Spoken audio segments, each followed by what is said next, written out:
कि एक देश का प्राइम मिनिस्टर और वो संसद से जा रहा है, भाई जिसको आना है वो जाएगा भी। और गोदी मीडिया ये कह रही है कि प्रधानमंत्री सुरक्षित संसद से निकाले गए। कितनी शर्म की बात है। मैं डरूंगा नहीं, डरा नहीं हूं, इसीलिए डटा हुआ हूं। मेरा घर टूट जाए क्योंकि मैं मुसलमान हूं, मेरे बच्चों का मदरसा बंद कर दिया जाए, कोई बात नहीं। जौहर यूनिवर्सिटी में बर्बाद कर दो, कोई बात नहीं। पहले ये कह रहे थे हिंदू खतरे में है और एहसास दिलाया कि हिंदू खतरे में है। आज पूरा हिंदुस्तान खतरे में है। झूठा प्राइम मिनिस्टर ये दावा करता है देश सुरक्षित हाथों में। तुमको शर्म नहीं आ रही? 35 साल तुमने भीख मांगी और 35 देशों तो तुम्हें अवार्ड मिला और 6 देश दुनिया में है ही नहीं। इससे बड़ा झूठा कौन होगा? ये किसके इशारे पे मारा पीटी हुई? ये बच्चे क्यों घायल हुए? मैंने अपनी आंख से देखा। पता नहीं उन्होंने किस लिए मुझे बकस दिया। हो सकता है कि मैं बूढ़ा लग रहा हूँ या मेरे सर पे टोपी थी तो पता ये चला कि उनके दिल में दया आ गई हो, मगर हमारे सामने घेर के मारा बहुत था। मैंने वो आंख से मंजर देखा, बसों के पीछे ले आके मारा। तुम्हें शर्म नहीं आ रही?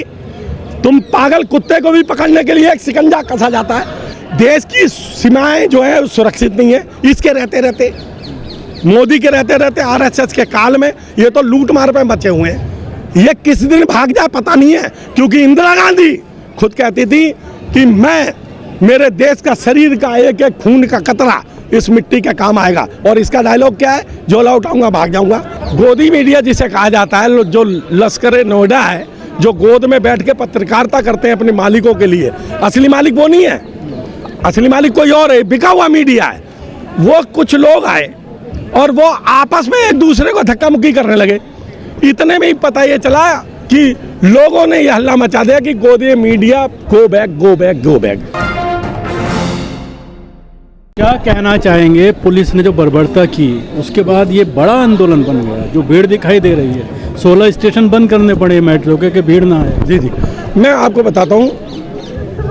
मैं 19 तारीख की रात को 3 बजे में लगातार आ रहा था, क्योंकि जब से जौहर यूनिवर्सिटी का मामला हुआ है तो वो भी एजुकेशन से जुड़ा हुआ है। हमने उसकी भी बात अपनी रखी और पता ये चला कि 3 बजे हम यहाँ से चले गए। हम 6 बजे फिर इमाम साहब और मैं वापस आ गए। 6 बजे हमने गाड़ी अच्छी तरह लगाई। हम भीड़ में जा नहीं पाए आगे। तो मैं भी एक भाई फेस हूँ, लोग मुझे जानते हैं, तो मैं वहीं खड़ा हो गया। तो जो गोदी मीडिया जिसे कहा जाता है, जो लश्कर नोएडा है, जो गोद में बैठ के पत्रकारिता करते हैं अपने मालिकों के लिए, असली मालिक वो नहीं है।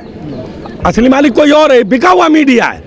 वो कुछ लोग आए और वो आपस में एक दूसरे को धक्का मुक्की करने लगे। इतने में ही पता ये चला कि लोगों ने यह हल्ला मचा दिया कि गोदी media go back go back go back. चलो कोई बात नहीं, वहाँ पे थोड़ा हल्का गुस्सा हुई आपस में, पर ये प्री प्लानिंग क्या मामला है यार, ये समझ में नहीं आ रहा। और शकील साहब, प्रेस रिपोर्टर साहब, मैं डरूंगा नहीं, डरा नहीं हूं, इसीलिए डटा हुआ हूं। मेरा घर टूट जाए क्योंकि मैं मुसलमान हूं, मेरे बच्चों का मदरसा बंद कर दिया जाए, कोई बात नहीं। जौहर यूनिवर्सिटी में बर्बाद कर दो, कोई बात नहीं। पहले ये कह रहे थे हिंदू खतरे में है और एहसास दिलाया कि हिंदू खतरे में है। आज पूरा हिंदुस्तान खतरे में है। कैसे?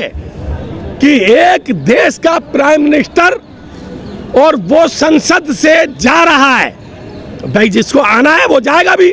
और गोदी मीडिया ये कह रही है कि प्रधानमंत्री सुरक्षित संसद से निकाले गए।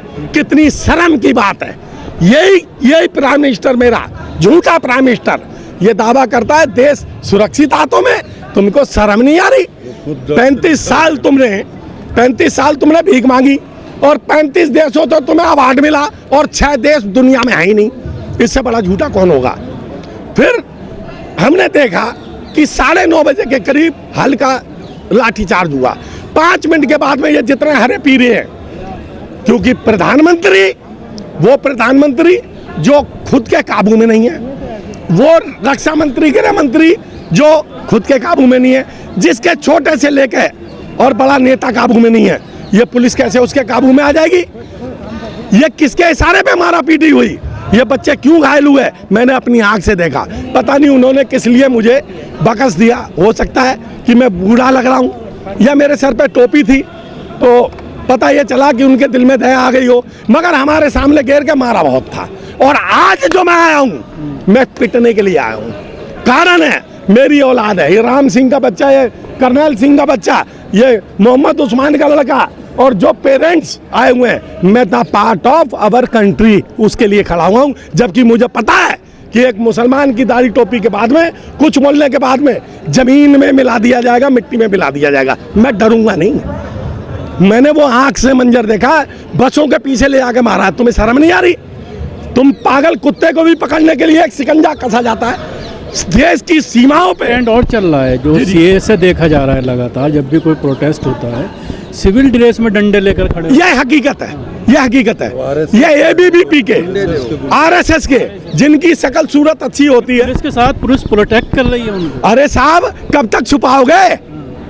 कब तक छिपाओगे? देश की सीमाएं जो है सुरक्षित नहीं है। इसके रहते रहते, मोदी के रहते रहते, आरएसएस के काल में ये तो लूट मार पे बचे हुए हैं। ये किस दिन भाग जाए पता नहीं है, क्योंकि इंदिरा गांधी खुद कहती थी कि मैं, मेरे देश का शरीर का एक एक खून का कतरा इस मिट्टी का काम आएगा। और इसका डायलॉग क्या है? झोला उठाऊंगा भाग जाऊंगा। नीरव मोदी भाग गया, सारे गुजराती भाग गए, और वो मालिया भाग गया।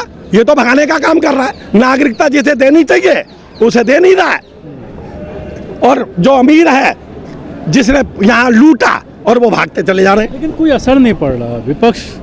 विपक्ष कल किस तरह से उग्र हुआ, 2 मिनट के अंदर सारा प्रदर्शन ख़त्म कर दिया। राहुल गांधी, अखिलेश को सबको उठा करके ले गए। सदन में बहस चाह रहे हैं, बहस होने नहीं दी जा रही, तैयार ही नहीं है सरकार उस पर बहस। साहब, जिसकी उतर गई लोई उसका क्या करेगा कोई? मेरे इसमें गले में है सफ़ेद पट्टा। अगर इसी का रंग दूसरा हो तो यूपी में, बिहार में और दिल्ली में सिर्फ वेशभूषा देखते हैं, एसएचओ, डीसीपी, एसीपी डर के खड़े हो जाते हैं। और मैं एक बात बताऊं, क्या इनको शर्म नहीं आ रही जिन्होंने अपने हमारे बच्चों को मारा?